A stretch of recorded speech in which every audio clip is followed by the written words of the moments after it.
шестият ни модел в SUV портфолиото след T-Cross, Taigo, T-Roc, Tiguan и Touareg.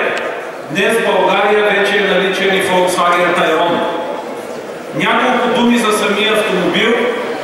Той е с дължина 4,80 м, с доста голямо междуосие, което пък помага, освен стандартната версия с 5 места, на разположение да имаме и версията с 3 реда седалки и 7 места, което за българското законодателство много от вас знаят, че това дава опцията за данъчен, така наречения данъчен кредит.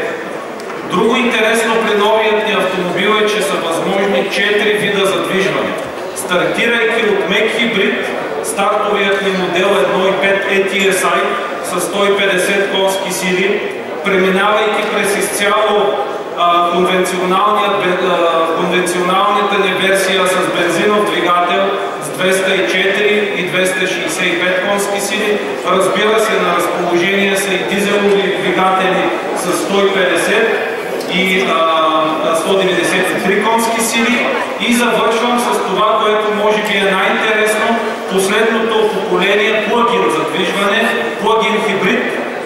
И тук бих искал две неща да отбележа. Задвижване с 204 и 272 конски сили, но по-интересното е изцяло автономен пробег до 126 км в час. Изцяло нов и изцяло на ново ниво